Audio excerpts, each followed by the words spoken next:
Praise the Lord. സ്നേഹമുള്ളവരെ, വിശുദ്ധ ലൂക്ക എഴുതിയ സുവിശേഷം 18-ാം അധ്യായം 8-ാം തിരുവചനമാണ് ഇന്ന് വിചിന്തനത്തിനായി എടുത്തിരിക്കുന്നത്. മനുഷ്യപുത്രൻ വരുമ്പോൾ ഭൂമിയിൽ വിശ്വാസം കണ്ടെത്തുമോ? യേശുവിൻ്റെ വലിയ ഒരു ഉത്കണ്ഠയാണ് ഈ വചനം. ഈ വചനം ഇന്ന് വളരെയേറെ പ്രസക്തമായിക്കൊണ്ടിരിക്കുകയാണ്. ആദിമ ക്രൈസ്തവർ അറിയപ്പെട്ടിരുന്നത് വിശ്വാസ സമൂഹം എന്നാണ്. എന്താണ് വിശ്വാസം? ഹെബ്രായർ 11:1 തിരുവചനം പറയുന്നു, വിശ്വാസം എന്നത് പ്രത്യാശിക്കുന്നവ ലഭിക്കും എന്ന ഉറപ്പും കാണപ്പെടാത്തവ ഉണ്ട് എന്നുള്ള ബോധ്യവുമാണ്. എഫേസോസ് 2:8 തിരുവചനം പറയുന്നു, വിശ്വാസം വഴി കൃപയാലാണ് നിങ്ങൾ രക്ഷിക്കപ്പെട്ടത്. അത് നിങ്ങൾ നേടിയെടുത്തതല്ല, ദൈവത്തിൻ്റെ ദാനമാണ്. കാണപ്പെടാത്ത ദൈവമുണ്ട് എന്ന് വിശ്വസിക്കുമ്പോൾ ആണ് ആ ദൈവത്തിൻ്റെ വചനങ്ങൾക്ക് നാം പ്രാധാന്യം കൊടുക്കുന്നത്.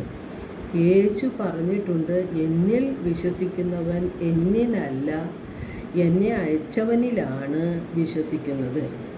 വിശുദ്ധ യോഹന്നാൻ്റെ സുവിശേഷം 14-ാം അധ്യായം 1-ാം തിരുവചനത്തിൽ യേശു പറയുന്നുണ്ട്, നിങ്ങളുടെ ഹൃദയം അസ്വസ്ഥമാകേണ്ട, ദൈവത്തിൽ വിശ്വസിക്കുവിൻ, എന്നിലും വിശ്വസിക്കുവിൻ.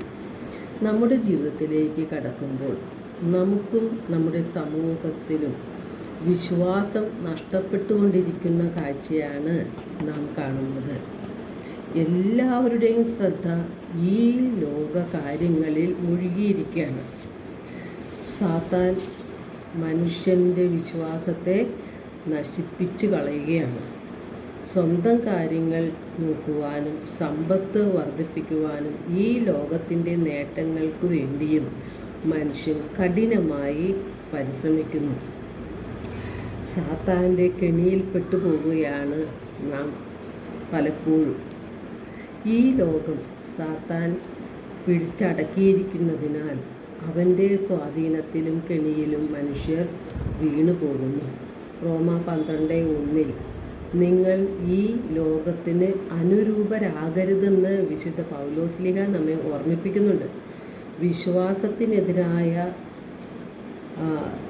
പ്രലോഭനമാണ് മറ്റെല്ലാ വിധ പാപങ്ങളിലേക്കും പ്രലോഭനങ്ങളിലേക്കും നമ്മെ നയിക്കുന്നത്.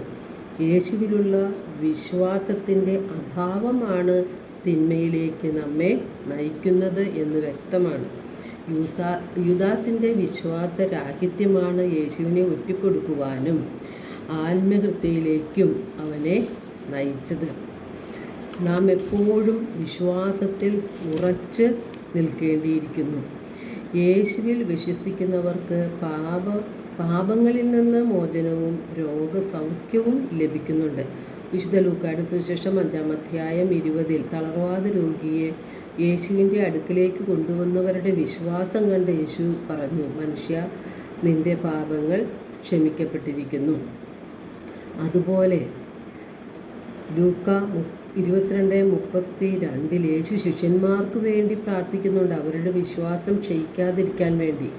യേശു ശിമിയോനെ 2 പ്രാവശ്യം പേര് ചൊല്ലി വിളിക്കുകയാണ്, ശിമിയോൻ, ശിമിയോൻ, ഇതാ സാത്താൻ നിങ്ങളെ ഗോതമ്പ് പോലെ പാറ്റാൻ ഉദ്യമിച്ചു, എന്നാൽ നിന്റെ വിശ്വാസം ക്ഷയിക്കാതിരിക്കാൻ ഞാൻ നിനക്ക് വേണ്ടി പ്രാർത്ഥിച്ചു.